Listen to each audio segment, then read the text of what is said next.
Hello everybody.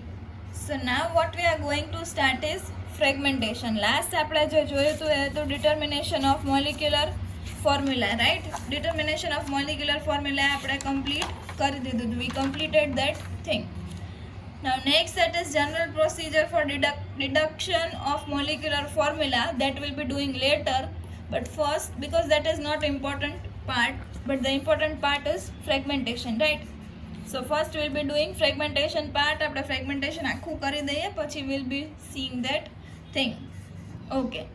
So now we'll be switching over to fragmentation. હવે તમે આગળનો video ના જોયો હોય તો first see that video and then only switch over to this video. Okay? So now what is fragmentation? પહેલા તો fragmentation એટલે બ્રેક કરવું. બરાબર છે? બ્રેક કરવું આપણે ટુકડા કરવા એને કહેવાય fragmentation. Okay, so the removal of one electron from a molecule results in the formation of the molecular ion radical. જે મેં તમને આપણે રેડિકલ આયન બનાવતા હતા એની વાત કરે છે. Which is odd electron system and called molecular ion or M plus radical, which is generally written as M plus. હવે આપણને જે મળે છે રેડિકલ આયન મળતું હશે કેમ કે આપણી પાસે જે બે ઇલેક્ટ્રોન હોય એમાંથી એક ઇલેક્ટ્રોન રિમૂવ થઈ જાય. હવે એક ઇલેક્ટ્રોન રિમૂવ થાય તો પ્લસ ચાર્જ આપવાનો એટલે કેટાયન રેડિકલ બનતો હશે જનરલી. બટ આપણે એને શું રિપ્રેઝેન્ટ કરશું ખાલી એમ પ્લસના ફોર્મમાં. Okay, the molecular ion further undergoes fragmentation. હવે જે મોલિક્યુલર આયન બન્યું હશે એનું ફર્ધર ફ્રેગમેન્ટેશન થશે.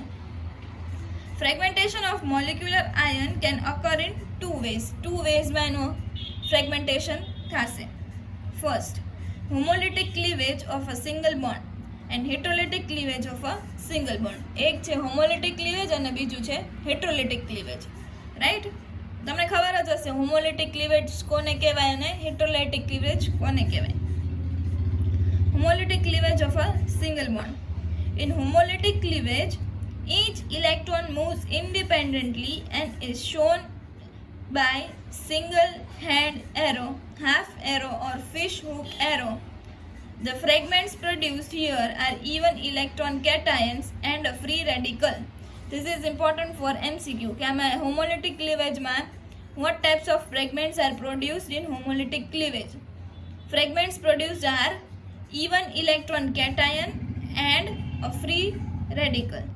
ઓકે, સો શું બનશે તમારામાં ઇવન ઇલેક્ટ્રોન કેટાયન બનશે અને ફ્રી રેડિકલ બનશે.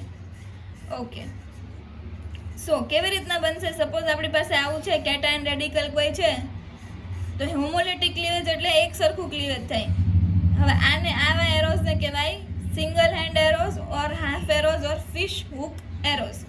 આમાં શું થતું હશે? આ બોન્ડના ઇલેક્ટ્રોન્સ એક ઇલેક્ટ્રોન આ સાઈડથી આવશે, એક ઇલેક્ટ્રોન આ સાઈડથી આવશે અને બોન્ડ બની જશે. અને આ સાઈડ એક ઇલેક્ટ્રોન બચશે, CH3 ઉપર જશે. હવે CH3 ઉપર જશે એટલે રેડિકલ બની ગયો ઓડ ઇલેક્ટ્રોન રેડિકલ, કેમ કે એક જ ઇલેક્ટ્રોન છે એટલે ઓડ ઇલેક્ટ્રોન રેડિકલ. અને અહીંયા શું થયું?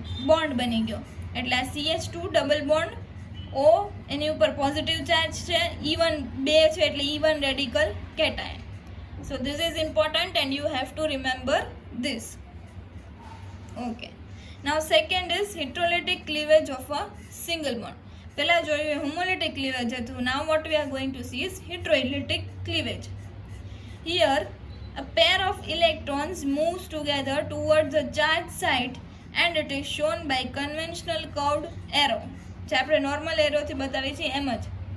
Here the fragments produced are even electron cation and an odd electron radical. But here the final charge site is on alkyl group.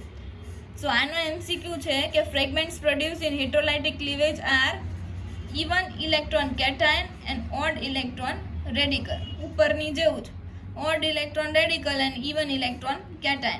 પણ ફાઇનલ ચાર્જ છે સાઇટ ઉપર એ અલ્કાઇલ ગ્રુપ ઉપર હશે. ઓકે, હવે આવી રીતના છે આનું એક્ઝામ્પલ. આ આપણી પાસે કોઈ ચેન છે તો શું થતું હશે?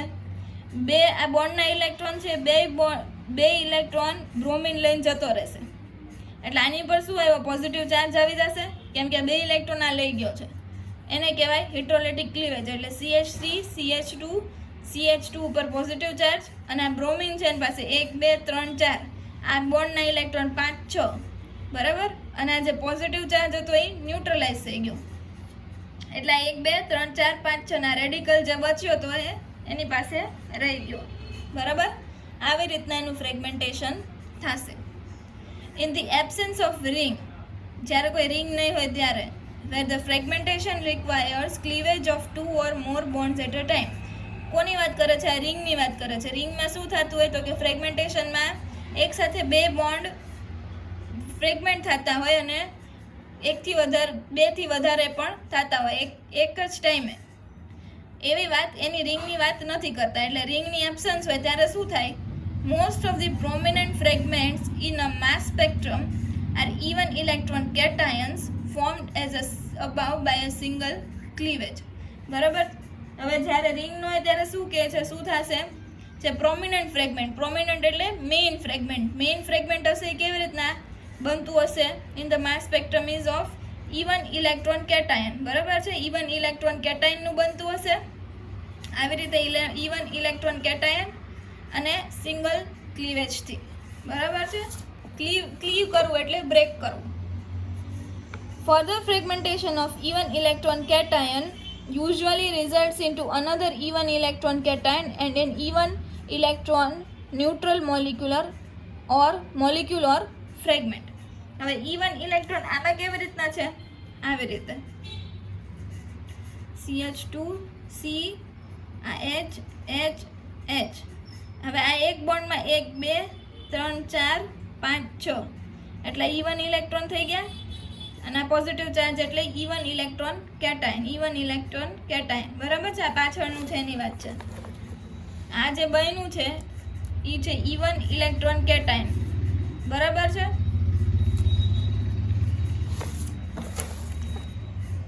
સોરી, અહીંયા CH2 છે, CH3 નહીં હોય. આ બોન્ડના 1 2 3 4 5 અને 6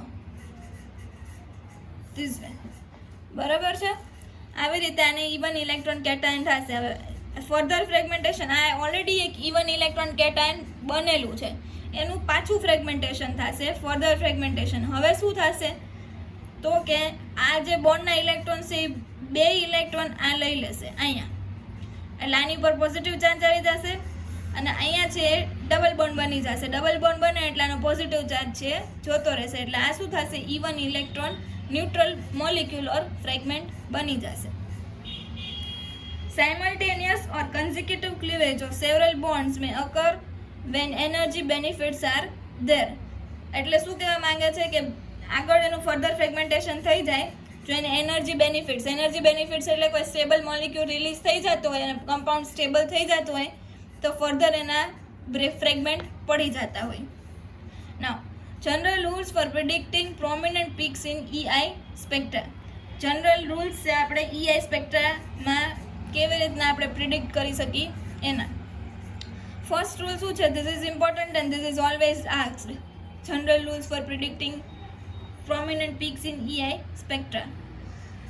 The relative height of the molecular ion peak is greatest for the straight chain compounds and decrease as the degree of branching decrease.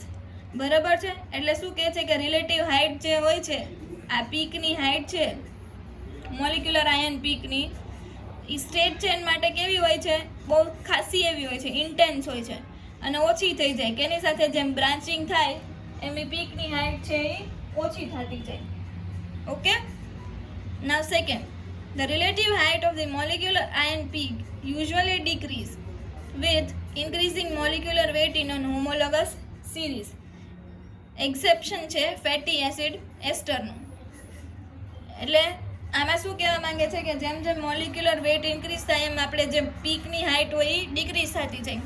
એક જ એક્સેપ્શન છે, એમાં હાઇટ ઇન્ક્રીઝ થાય. કેમાં? ફેટી એસિડ એસ્ટરમાં. Third, cleavage is favored at alkyl substituted carbon. The more substituted carbon, the more likely is the cleavage. This is because of the stability of the cation formed. હવે આ શું કહે છે કે cleavage એવી જગ્યાએથી થશે જ્યાં મોર સ્ટેબલ કાર્બોકેટાયન ફોર્મ થતો હશે.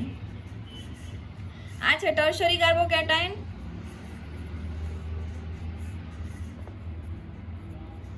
આ છે સેકન્ડરી કાર્બોકેટાયન અને આ છે પ્રાઇમરી કાર્બોકેટાયન.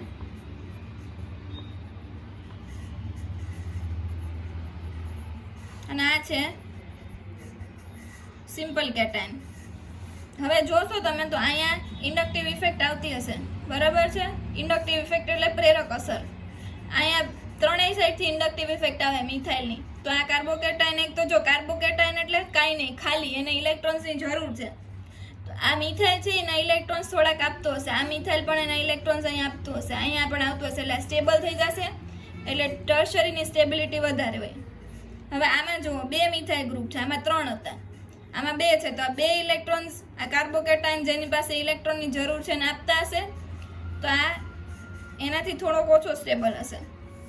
હવે આમાં જુઓ, એક જ મિથાઇલ ગ્રુપ આને આપે છે કાર્બોકેટાયન, એટલે આ એનાથી ઓછો સ્ટેબલ હશે. અને લાસ્ટમાં છે CH3+. બરાબર. એટલે આ એવું કહેવા માંગે છે, થર્ડ પોઈન્ટ, કે જ્યારે તમે ફ્રેગમેન્ટેશન કરતા હો ત્યારે મોર સ્ટેબલ કાર્બોકેટાયન બને એવો ફ્રેગમેન્ટ પહેલાં તમારે લીવ કરવાનો. બરાબર છે. કેટાયન ઓર્ડરની સ્ટેબિલિટી છે CH3+ less than R CH2+ less than R2 CH2+ less than R3 C+, જે મેં ઉપર કરાયો એ જ ઓર્ડર છે. Generally, a largest substituent at a branch is eliminated as radical. બરાબર છે. જે લાર્જેસ્ટ સબસ્ટિટ્યુઅન્ટ હશે એ પહેલાં એલિમિનેટ થશે રેડિકલના ફોર્મમાં. Double bonds, cyclic structures and especially aromatic rings stabilize the molecular ion and thus increase the probability of its appearance. જો double bonds હોય, cyclic structure હોય, એરોમેટિક રિંગ હોય, એવા સ્ટેબલ મોલિક્યુલ હોય તો એના લીધે આપણા જે પીકની ઇન્ટેન્સિટી હશે એ ઇન્ક્રીઝ થઈ જશે અને એનું એપિરિયન્સ આપણને ખબર પડી જશે. Double bond favour allylic cleavage and give the resonance stabilize allylic carbocation. હવે ડબલ બોન્ડ હોય એ જનરલી શું કરતું હશે, એલાયલિક ક્લીવેજ વાળું ફ્રેગમેન્ટ પ્રિફર કરશે. શું કામ? કેમ કે રેઝોનન્સથી સ્ટેબિલાઇઝ થઈ જતું હશે એટલે. એનું એક્ઝામ્પલ છે this one, CH2+, CH2, CH2R. બરાબર છે. હવે આ એક છે ફિશુ કેરો, એટલે એક રેડિકલ અહીંયાથી આવશે, અહીંયાથી એક રેડિકલ આવશે, અહીંયા બોન્ડ બની જશે, એટલે CH2+ થઈ ગયું, અહીંયા ડબલ બોન્ડ, અને અહીંયા છે R રેડિકલ, જે R રેડિકલ અહીંયાથી આ છૂટો પડશે એ વાળો. હવે આમાં શું થશે, આ અલાયલિક કાર્બોકેટાયન કહેવાય. અલાયલિક કાર્બોકેટાયનનું રેઝોનન્સ થાય. કેવી રીતે થાય? તો કે આ ડબલ બોન્ડ છે એ અહીંયા શિફ્ટ થાય અને આ પોઝિટિવ ચાર્જ છે એ અહીંયા શિફ્ટ થાય, એટલે આવું આવશે. આ ડબલ બોન્ડ છે અહીંયા શિફ્ટ થઈ ગયો એટલે ડબલ બોન્ડ અને અહીંયા positive charge. Saturated ring tend to lose alkyl side chains at the alpha bond. The positive charge tend to stay with the ring. બરાબર છે. એટલે આ છે તમારો આલ્ફા બોન્ડ કહેવાય, આ બોન્ડ છે.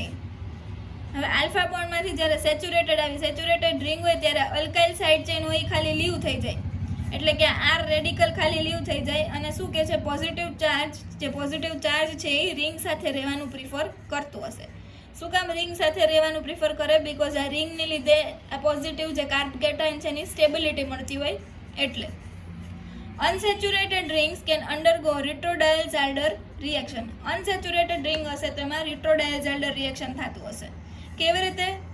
જો આ બોન્ડ છે એ બ્રેક થઈને અહીંયા આવતો હશે, આ બોન્ડ છે એ બ્રેક થઈને અહીંયા આવતો હશે અને આ ડબલ બોન્ડ શિફ્ટ થતો હશે, એટલે ડાય ઇન મળશે તમને. કેટાયન રેડિકલ તો એમનેમ જ છે, પ્લસ અહીંયાથી છૂટું પડ્યું, આ બોન્ડ છે અહીંયા આવશે, આ બોન્ડ છે અહીંયા આવશે, એટલે ડબલ બોન્ડ આવશે અહીંયા, એટલે CH2 double bond CH2 alkene બની જશે.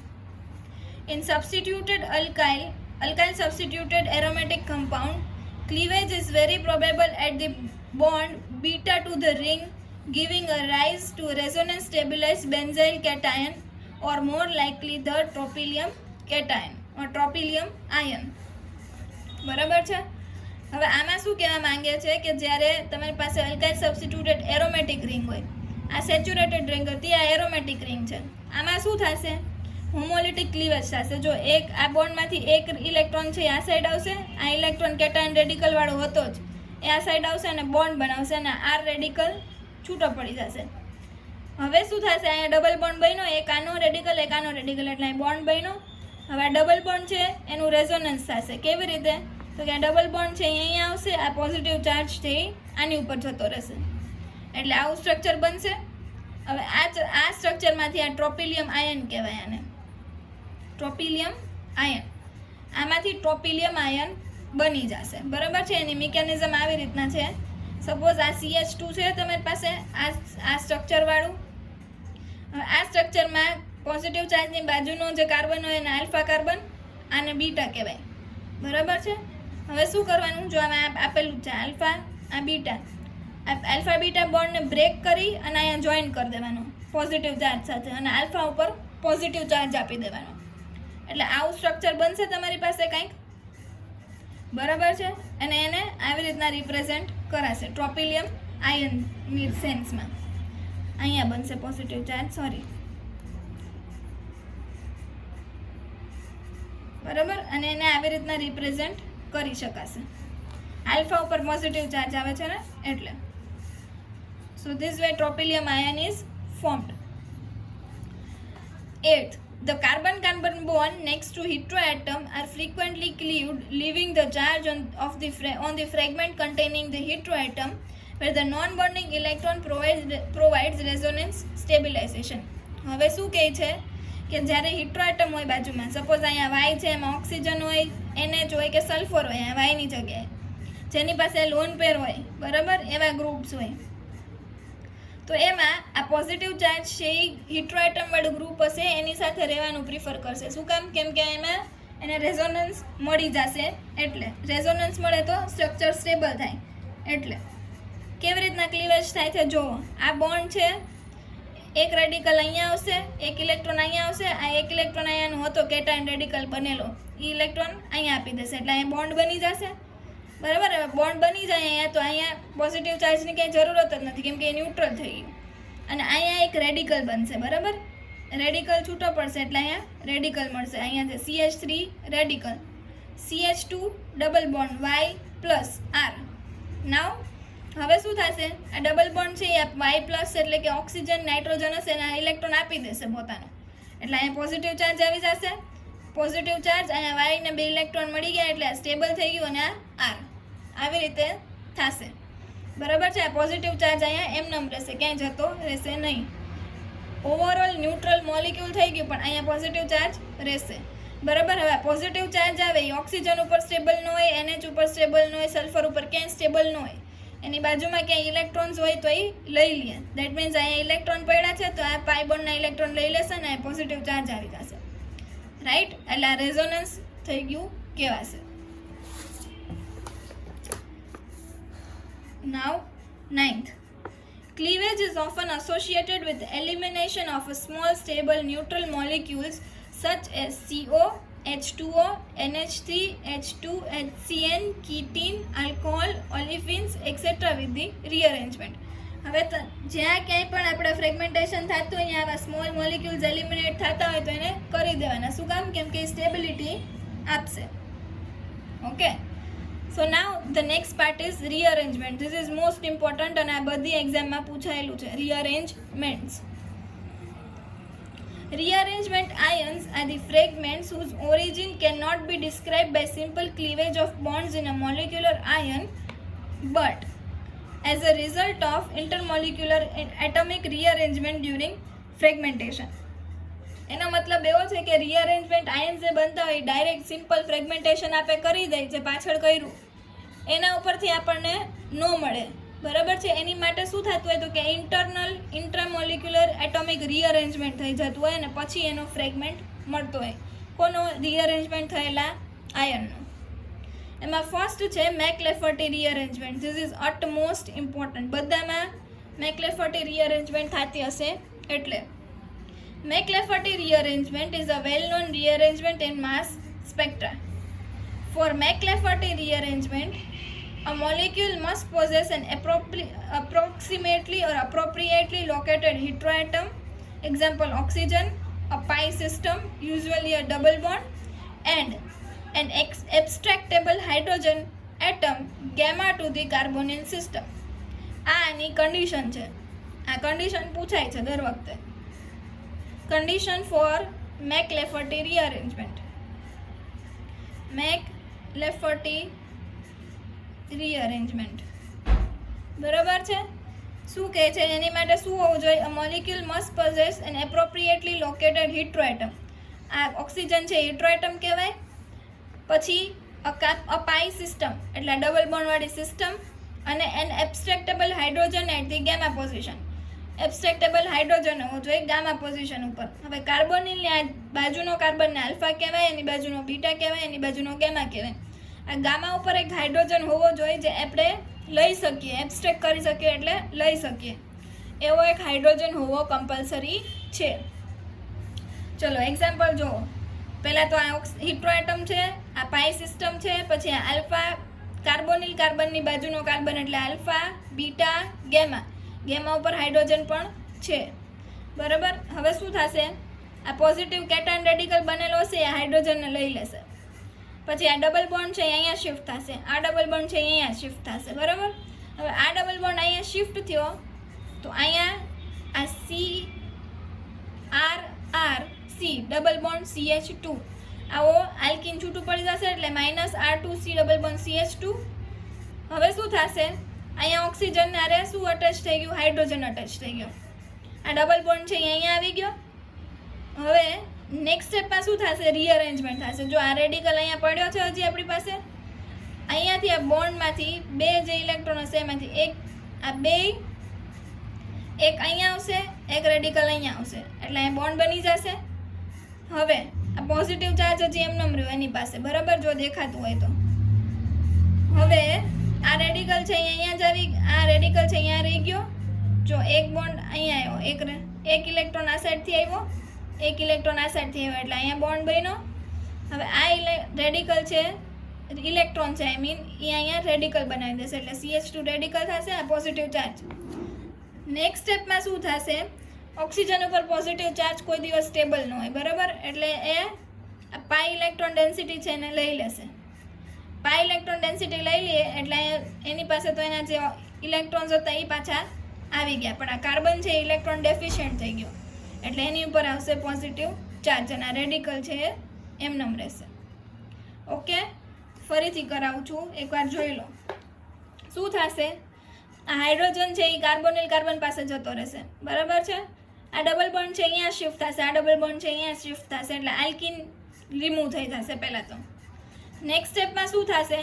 આ ડબલ બોન્ડ છે એની પાસે બે ઇલેક્ટ્રોન્સ હોય, એમાંથી એક ઇલેક્ટ્રોન અહીંયા આવશે, એક આ રેડિકલનો ઇલેક્ટ્રોન છે અહીંયા આવશે અને એક બોન્ડ બનાવશે. અહીંયાનો ઇલેક્ટ્રોન છે અહીંયા શિફ્ટ થશે CH2 પર અને ત્યાં રેડિકલ બનાવી દેશે. નેક્સ્ટ સ્ટેપમાં શું થશે? આ રેઝોનેટિંગ સ્ટ્રક્ચર છે બધાય. હવે નેક્સ્ટ સ્ટેપમાં શું થશે? આ ઓક્સિજન છે એની પર પોઝિટિવ ચાર્જ આવે. ઓક્સિજન ઉપર પોઝિટિવ ચાર્જ સાવ એટલે સાવ અનસ્ટેબલ હોય, એને ઇલેક્ટ્રોનની જરૂર પડે ને પડે, જેને ગમે ત્યાંથી લઈ લે. અહીંયા પાઈ બોન્ડમાંથી આ પાઈ બોન્ડ છે એના ઇલેક્ટ્રોન્સ લઈ લેશે બરાબર છે. એટલે આની વેલેન્સી તો સેટિસ્ફાય થઈ ગઈ, ઓક્સિજનને એના ઇલેક્ટ્રોન્સ બધા મળી ગયા, પણ આ કાર્બન ઇલેક્ટ્રોન ડેફિશિયન્ટ થઈ ગયો એટલે એની ઉપર આવશે પોઝિટિવ ચાર્જ અને રેડિકલ હશે એ એમ જ રહેશે. હવે વાય છે, આ વાય એની જગ્યાએ શું હોય? H હોય, R હોય, OH હોય, OR હોય, NR2 ગમે તે હોઈ શકે બરાબર છે. એટલે અહીંયા પણ હિટ્રોએટમ આવી જશે, જેમ કે H, R હિટ્રોએટમ કે પછી આવા ગ્રુપ CH3 CH વાળા OH હોય, OR હોય, NR2 હોય એવા. Odd number molecular ion if gives odd number of fragment ion or even number molecular ion gives even number of fragment ion is an indication of rearrangement. હવે રીઅરેન્જમેન્ટની indication શું છે? તો કે odd number of molecular ion હોય એ odd fragment આપે અને even number of molecular ion હોય ઇવન ફ્રેગમેન્ટ આપે. આના ઉપરથી ખબર પડે કે આપણું રીઅરેન્જમેન્ટ થયેલું છે. સેકન્ડ છે રેન્ડમ રીઅરેન્જમેન્ટ. રેન્ડમ રીઅરેન્જમેન્ટ એટલે એનું મિનિંગ જ કે છે રેન્ડમ, ગમે તેમ થઈ શકે.